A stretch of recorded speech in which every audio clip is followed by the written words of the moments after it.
Main road પર Jalaram બેકરીમાં blast થયો છે। એલપીજી સિલિન્ડરના કારણે બ્લાસ્ટ થયાનું અનુમાન છે। બ્લાસ્ટમાં 2 વ્યક્તિ ઘાયલ થયા છે, તેમને હોસ્પિટલ લઈ જવાયા છે। બ્લાસ્ટના અવાજને કારણે લોકોના ટોળા એકત્રિત થયા હતા।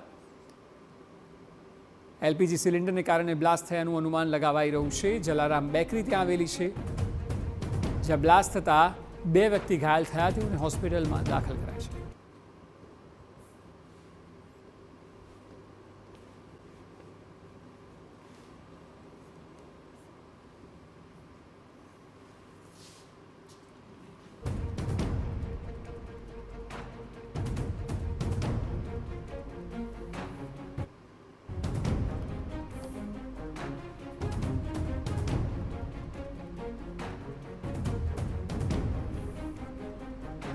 જે એક બેકરી છે તેમાં બ્લાસ્ટ છે તે થયો છે। જે પ્રકારે તમે દ્રશ્યો અત્યારે જોઈ રહ્યા છો કે બ્લાસ્ટ છે તે થયો છે। અહીંથી જીપીએસ જે ગેસની લાઈન છે તે નીકળી હતી અને અચાનક જ અહીં બ્લાસ્ટ થતા જે પ્રકારના દ્રશ્યો તમે જોઈ રહ્યા છો, 2 લોકો ઇજાગ્રસ્ત થયા છે। અત્યારે રાજકોટ મહાનગરપાલિકાનો ફાયરનો સ્ટાફ છે તે ઘટના સ્થળે પહોંચી ચૂક્યો છે અને તેમના દ્વારા જે પરિસ્થિતિ છે તેને કાબૂમાં લેવાના પ્રયત્નો છે તે કરવામાં આવી રહ્યા છે। જે 2 લોકો ઇજાગ્રસ્ત છે તેમને અત્યારે સિવિલ હોસ્પિટલમાં સારવાર માટે ખસેડવામાં આવ્યા છે। આપણી સાથે અહીંના માલિક છે, આપણે તેની સાથે વાત કરીશું। શું ઘટના બની હતી?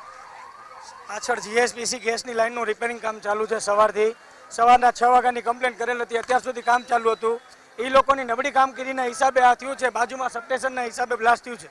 એટલે સબસ્ટેશનના કારણે આ બ્લાસ્ટ થયું? સબસ્ટેશનની જીએસપીસી ગેસ છે બાજુમાં, જો અહીંયા લીકેજ દેખાડે છે, એના હિસાબે થયું છે।